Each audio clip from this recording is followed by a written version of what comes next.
It is the largest natural gas field in the world, north-south pars. This resource will last for more than 100 years. Already today, two states, Iran and Qatar, are profiting enormously from it. The success of Qatar, a tiny country the size of two cities in Istanbul, is particularly impressive.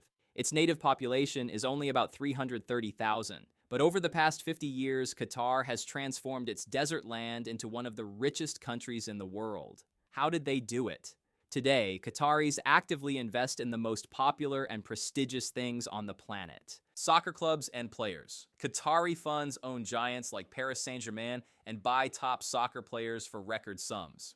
Automakers. They actively buy shares in the industry's leading companies. World fashion. Qataris own the biggest fashion brands and luxury stores. Real estate. From skyscrapers in Europe to entire neighborhoods in major world capitals. Banking. Their investments span the world's most important financial institutions, world championships, hosting events such as the 2022 FIFA World Cup has allowed the country to showcase its influence and status on the world stage. Qatar has transformed itself from a country dependent on fishing and the pearl trade to a major player in the energy market, and its influence on the global economy and politics is only growing. Here are the top 10 richest countries in the world for 2022. Luxembourg is number 1, followed by Singapore, Ireland, Qatar, Switzerland, and others. A logical question arises. How is this ranking compiled, and why exactly are these countries considered the richest? The answer is simple. In every country, people sell goods and services. If you add up their value for the year and divide by the total population, you get GDP per capita. It is this indicator that determines the wealth of a country. Luxembourg takes the top spot because it has only 640,000 people. But today, our attention is on Qatar. So let's find out who lives in one of the richest countries in the world.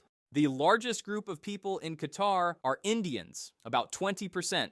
In second place are the Bangladeshis. In third place are the Nepalese. And only in fourth place are the indigenous Qataris, who make up only about 10% of the population. Who are the rest? They are migrant workers who come to Qatar to work. Migration to Qatar began the moment oil was discovered there. Workers were needed to pump oil at a low price and to build infrastructure. Why couldn't the Qataris do it themselves? Because there were too few of them. In 1949, when Qatar began exporting oil, there were only 29,000 people in the country. Today, the population has grown almost 100 times. As I said, 90% of Qatar's population are migrant workers who will never become citizens or enjoy local benefits. And the benefits in Qatar are really impressive. No taxes at all. The maximum is 0.25% for property registration. Healthcare, utilities, and education are completely free. Want to study abroad? The government will pay for everything. This utopia is possible because of several factors. Vast reserves of natural resources, a small number of citizens to share the wealth, cheap labor to build and maintain all this luxury, influential international partners willing to protect and profit from the country. In front of you are the 5 largest Arab sovereign wealth funds. Abu Dhabi's, nearly $800 billion. Kuwait's fund, $750 billion. The Saudi fund, $607 billion. Dubai fund, $305 billion. Qatar's fund, $500 billion. If you add up their assets, you get a sum comparable to the economy of the whole of France. But it is important to realize that sovereign wealth funds are not sheikhs' rainy day funds. These oil and gas super profits have long been working for the global economy, investing in companies and businesses around the world. These are assets that generate profits and maintain global connections, making Arab countries powerful players on the global economic map. Qatar's sovereign wealth fund is actively investing in the global economy, acquiring stakes in major banks in China, the United Kingdom, Switzerland, the United States, and Germany. But perhaps Qatar's most famous investments are in football. It owns French football club Paris Saint-Germain, PSG, and has signed world-class stars such as Neymar, Mbappe, and Messi. Football is the most popular sport in the world, and the fact that brands are promoted through it is quite expected. However, Qatar has become one of the most prominent figures in football by attaching its name to its most ambitious purchase, the 2022 World Cup. How did Qatar win the right to host the tournament? Let's go back to 2010. The FIFA Congress is held in Zurich to select the hosts for the 2018 and 2022 World Cups. U.S. President Barack Obama appealed for support for the United States bid, and Bill Clinton himself arrived in person to boost America's chances. Everything points to victory. But then FIFA President Sepp Blatter announces that the 2022 World Cup will be held in Qatar. The public reaction is one of shock. The country had no stadiums, no football infrastructure, and no suitable climate. In summer, the temperature reaches plus 50 degrees Celsius in the shade. Why is the World Cup being held in Qatar? Previous tournaments have been held in regions with potentially greater benefits for football. 2002, Japan and Korea. Baseball is more popular there than soccer, but it is a multi-million-dollar region where competent promotion of the game brings huge profits. 2010, South Africa. The first World Cup on the African continent of 1 billion people. 2018, Russia, the largest country in the world with a huge fan base and the ability to develop infrastructure. In the case of Qatar, the logic was not obvious. A World Cup in the desert with no football culture and traditions. This raised questions from the entire football community. Why was Qatar chosen? Let's face it, all this talk about popularizing the game and developing the infrastructure is all very well for the fans. We buy tickets, t-shirts, believe in the success of our team, and literally pray for its leaders. But when you think about it, those same leaders are quietly moving from one team to another. Why is that? Because they are playing for money, and that's understandable. An athlete's career is short, and if you don't make money now, it may be too late. But what about the people who run the game? Their motivation is no better. Take Mohammed bin Hammam, for example. He was president of the Asian Football Confederation at the time of the World Cup selection and had a vote. But more importantly, he had the power and money to persuade others to vote for Qatar.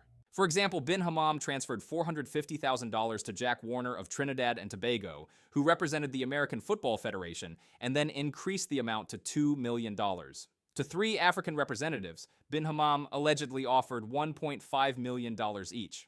Where did this information come from? A translator present at the meetings spoke openly about it. However, she later retracted her statement, but she later gave another interview confirming the original claims. Whether you believe it or not is up to you. But the fact remains that in 2012, after Qatar was selected to host the World Cup, FIFA permanently banned bin Hammam from any soccer-related activity for corruption. But this story isn't so much about FIFA scandals as it is about Qatar's money. Now look at these photos. They show former French President Nicolas Sarkozy cheering on his favorite team, Paris Saint-Germain, which was later purchased by a Qatari foundation. But let's go back to November 2010. At the time, Sarkozy is still the current president of France. He arranges a meeting with the Prime Minister and Emir of Qatar at the Élysée Palace. The same meeting is attended by the legendary French soccer player and then president of UEFA, Michel Platini. Like bin Hammam, Platini had a vote in the selection of the host country for the World Cup. These elections were scheduled to take place 2 weeks after this meeting. In December 2010, Qatar won the right to host the World Cup, and in May 2011, the Qatari fund Qatar Sports Investments bought 70% of the shares of Sarkozy's favorite club, Paris Saint-Germain, for about 50 million euros. These investments are producing phenomenal results. PSG's stats before the purchase: 11th, 15th, 16th, 13th in the league and no championships. And after, only first and second place, a roster of world-class stars: Beckham, Ibrahimovic, Messi, Mbappe. For a country as rich as France, it seems strange to sell the reputation of the president for 50 million euros and a soccer club, even if it is famous and beloved. But of course, it's not just about football. In September 2011, premium airline Qatar Airways placed a major order with the French Airbus Group, 50 new A320neo aircraft. Each aircraft is priced at around 375 million euros, bringing the total value of the order to an impressive 18 billion euros. Someone might say, Airbus produces 700 planes a year. What will these 50 planes do? But such orders are made for a long-term perspective, which guarantees stable production capacity utilization. Besides, this money could have gone to competitors like Boeing.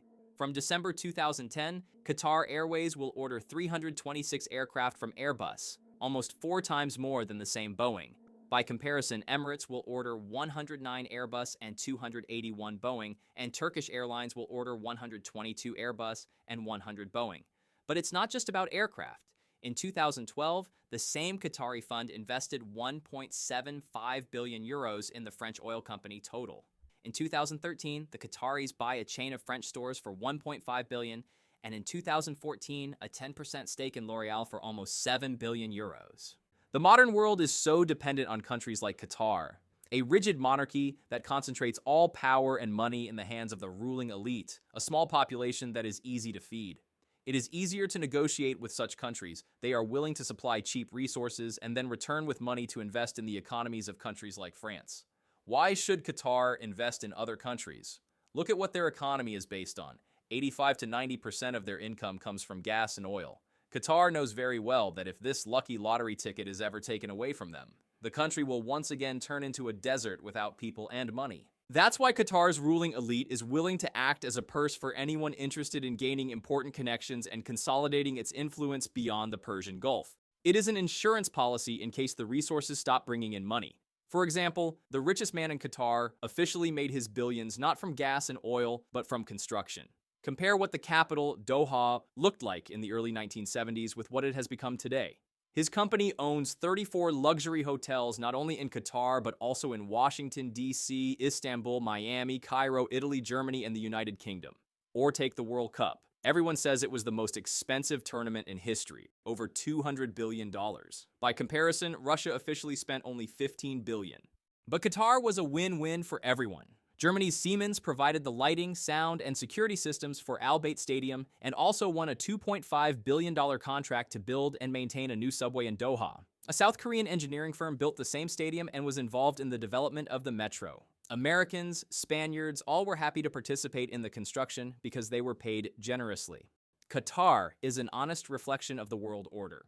A colorful showcase of luxury with futuristic skyscrapers, polished infrastructure, and all the joys of life. But at best, 5 to 10% of the population can enjoy it all. The rest just survive. Some live in decent conditions and comfort, serving those who have resources. And some work hard under the scorching sun to create this beautiful life for others. If you like the video, don't forget to like and share it. See you in the future.